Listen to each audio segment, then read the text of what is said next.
You're lying awake at night. Same thoughts, same problems, same mental arguments you've rehearsed 1,000 times. You tell yourself, I've tried everything. Nothing works. This is just how I am. But here's the uncomfortable truth. You're not stuck. You're participating. And most of the time, you're screwing yourself. Expertly. Let me explain why. There's a dirty secret in psychology that almost no one wants to hear. You are not just dealing with your problems, you're creating them. Not intentionally, not maliciously, but consistently. And here's the part that messes with people's identity. If you are the source of the problem, you are also the solution. That's not motivational fluff, that's mechanics. Think about it. If you eat too much junk, the solution isn't mysterious. If you drink too much, the answer isn't hidden in your childhood. If you argue with everyone, the fix isn't waiting in a book. You stop.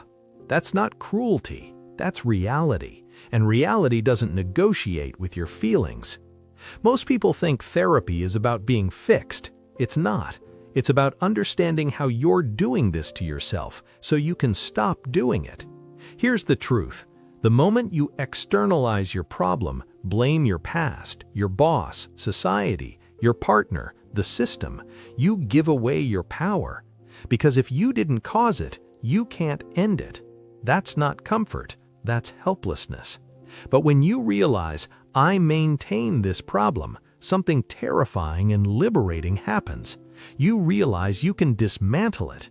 That's not love, that's control. And most people would rather feel innocent than powerful.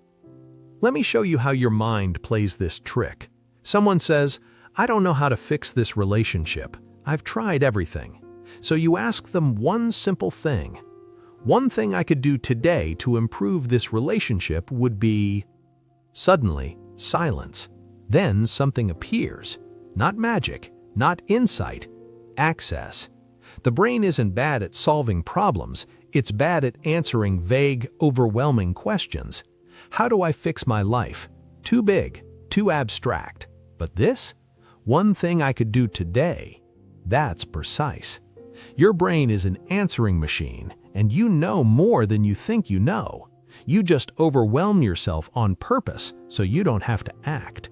This isn't random, it's psychology. Here's where it gets dangerous. Most problems aren't real in the way you think they are. They're illusions you recreate daily. The past doesn't exist anymore, yet you resurrect it every morning. The future hasn't happened, yet you suffer through it repeatedly. Mark Twain said it best, I've had many terrible experiences, some of which actually happened. That's the joke. You suffer 100 times for one event. Your anxiety isn't protecting you, it's draining you. And the ego loves that, because a tired mind doesn't fight back. Here's the biggest illusion of all.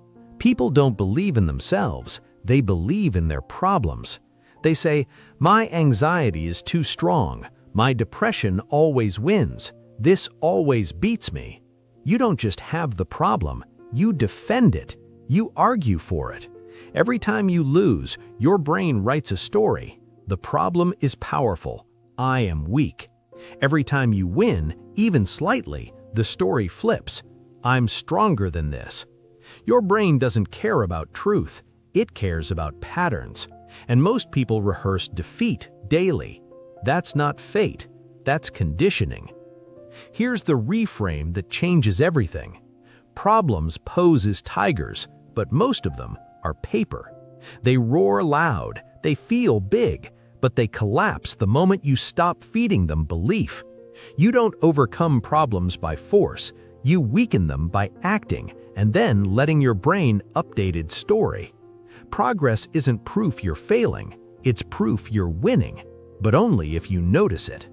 So here's the rule, and it's non-negotiable. Never argue for your weakness, always argue for your strength. The moment you say, this always beats me, you program defeat. The moment you say, I can make this 5% better today, you reclaim authority. You are not powerless, you're just misinformed. And once you understand how you're doing this to yourself, you stop asking for rescue. You stop waiting for permission. You stop worshiping your problems. You don't need saving.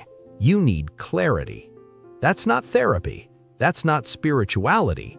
That's psychology.